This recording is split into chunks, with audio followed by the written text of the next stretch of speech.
Don't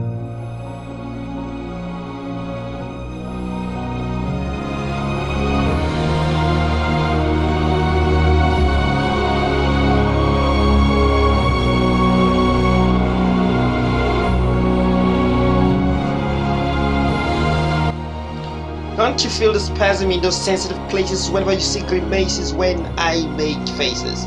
The spread of my shut lips to the rears, with both ends visiting both ears. The running tracks on my forehead now and the little gymnastics by my eyebrows. Try to see beyond the symmetry, for I am poetry.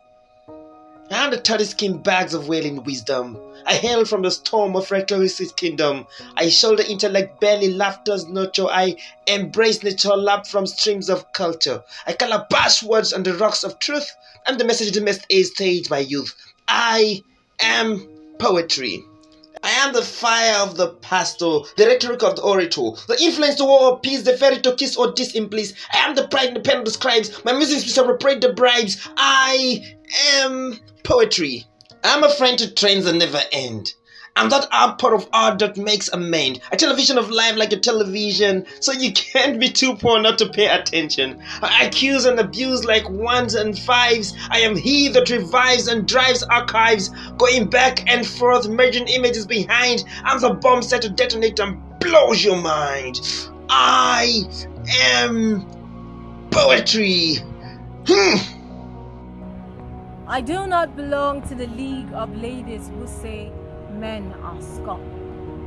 Because where I'm from, we have great respect for the dead.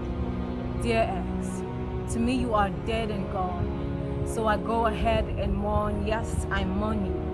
On nights like this, when your absence sits heavy in the air like an evil spirit laughing me to scorn, I mourn you. You think I'm happy, but frankly I feel lacking. It's lacking as a phrase lacks complete sense. You complement my essence.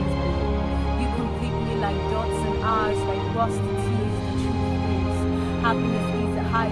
You are the intense. When you left, I broke in pieces. I broke like dried sticks snapped into youths as food for the fire. I broke in feeble, fragile fragments. I feel left up with an injured ego. See, I'm fed up with these videos. My eyes are often glued to on YouTube. Videos of pep talks that tell how to stand up when friends walk away. They say, only dogs go back to the vomit. No dog, what difference does it make? Cause like cows and camels, I regurgitate. I live on and feed off this sweet memories. I hold on to them like dogs hold on to bones. Especially on nights like this when I'm cold and alone, I pick up my phone and scrape the still smile off previous photos of us and take just enough warmth to hush this heart's hunger for a while. Brush, shun my recent uploads on a wash. I'm just a fraction of those who put up photos, caption, fuck fake friends. Regardless of how much I pretend, what we had was beautiful and true. Now learning to live without you is as difficult as learning to speak Chinese. I know what I miss. I know I said you're dead and gone, but I believe in resurrection. So if you begin Lazarus, I am Jesus. I know it sounds hilarious, but I am damn serious. I know what I see in us. If love is war, let's teach us how it is fought, how it is won. I know I said you're dead and gone, but I believe in resurrection. So if you be dead Lazarus, baby, I am Jesus. Come forth, baby. Come forth.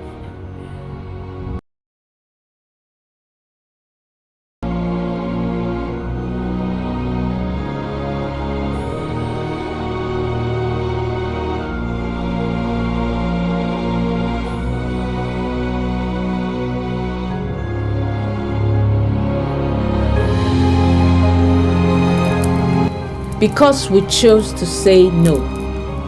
By Hope Activate. Because we chose to say no, we arise from broken ashes. We realize what we've always been: free, freedom, set free. We've been made whole. We turn up our pains and produce purpose. We awake. We chose no longer to be slaves. We realized we had one slave master. Our minds repressed because we made it so. Slithering between twilight, The baby demon had grown into a monster, our minds terrorized by the phantom horror. We are who they said we were, but now we chose to say no. You may see the wealth and weeping sores, mangled mindsets and twisted self-images. We see that now. We turn the key in the locks. Have they always been in our hands?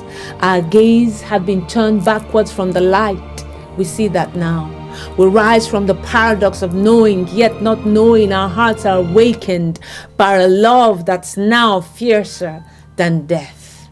This is love and war, jarred awake by the angry teeth on the nipple.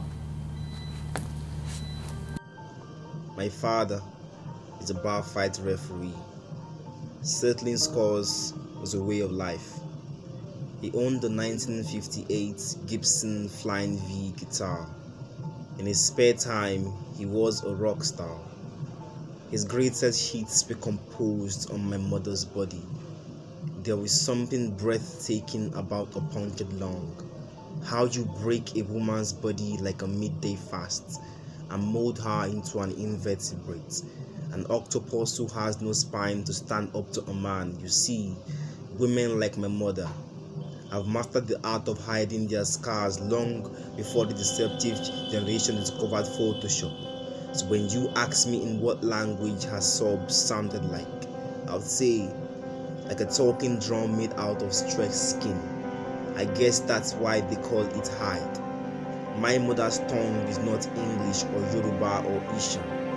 My mother's tongue is a library, a trait that comes from swallowing so much of one's pride you forget how to spit it out, as if her lane secretes its own amnesia. 25 years down the marriage, curtains drawn, looking through every window of opportunity only to admit the future comes with a clenched fist, so no one knows what tomorrow holds. This language I speak has no room for promises. Isn't that why the alphabet can only keep 5 vowels? Isn't that why my father loved my mother with a consonanted love? It couldn't have been a coincidence that even grammar acknowledges that the past tense of ring is wrong. Somebody needs to tell this man that the matrimonial home is not a vet clinic and women should not be treated like animals. How a woman ends up being the one who brought the matic in the burning house eludes me. Suddenly, the fact that she was made from a broken rib becomes the bone of contention. You see, when my 10-year-old sister asks my mother what happiness means, she says, happiness is pointing a flashlight at the night sky, hoping it brightens up the world. The time is 9/11. My father comes home as high as the World Trade Center, his fist a flying bone. There are Talibans in our living room. How else the heated argument starts a fire?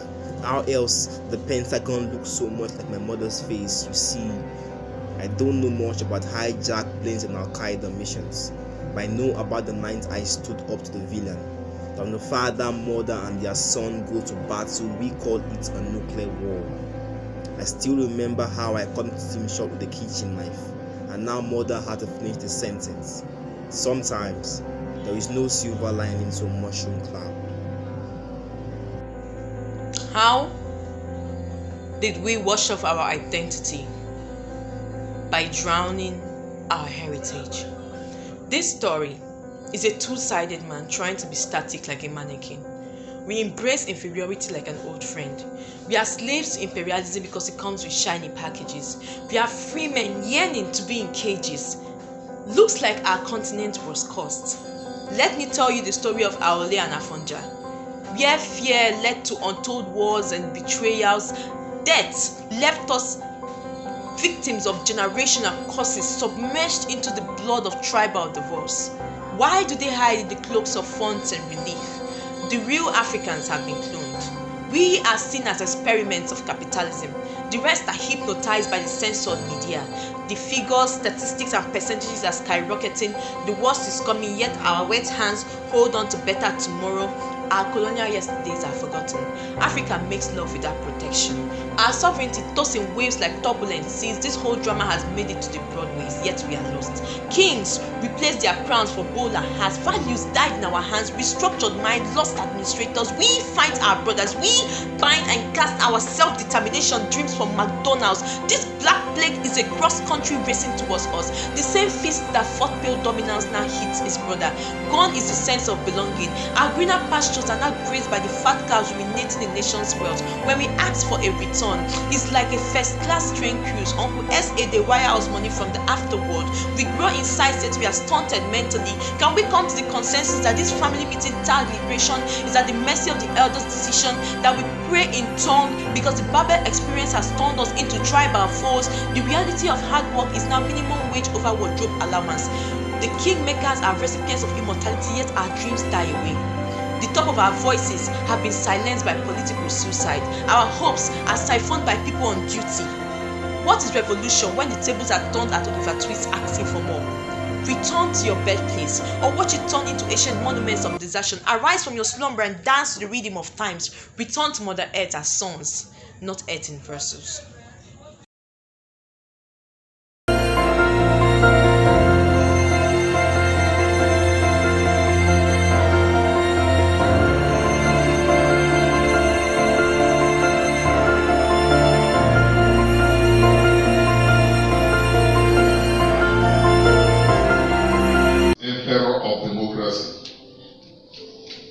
The barbarian, Baba for short, swears by the rock.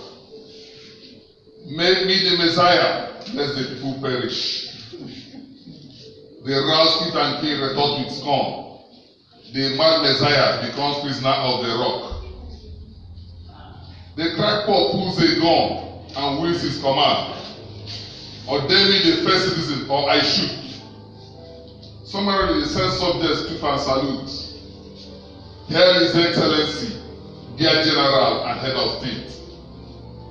The gunman bestrides the rock, droning a cunning anthem, exalt my democratic transition to life incumbency. Through the sense of sanity, sing the stock song. Come down to the people, Emperor of democracy. Baba the barbarian on the rock takes wing, coffin.